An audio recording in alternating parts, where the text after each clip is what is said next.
هموم الحياة جبال ثقال ولكن بذكرك همي يزول فعند الحديث عن المصطفى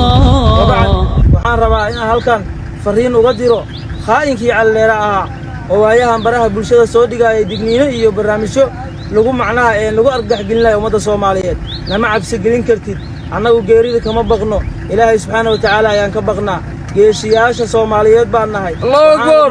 cali dheere in fariinta la gaarsiiyo cali dheerow insha Allah tabaaraka wa ta'aala inta annagu hal mid uu naga dambeeyo insha Allah ku jana tagaynaa ummadda Soomaaliyeed aan baqdin gelin kartid haddii aad tahay nin xaq u diriraya bannaanka imow hooyooyinka Soomaaliyeed iyo maatada iyo ciyaalka iyo ganacsatada Soomaaliyeed laamiyada ha ku dilin faan rabnaa cali dheerow inaad bannaanka noogu yimaatid maalin kasta wayna damqinayaan hooyooyinka aad qarxinayso aad wiilasha u soo dirayso soo qaladay aad leedahay jannaad galaysiin wallaahi inaadan janno galaynin waatuu ilaahay leeyahay walaa tulquu biyaydiikum ila tahluka wargacmihiina naftiina ha ku halaagina dhalinyarta Soomaalida la soo qalday ee argixisada ka tirsan waxaan leeyahay gacmihiina halaag ku kasbanina haddaad janno doonaysiin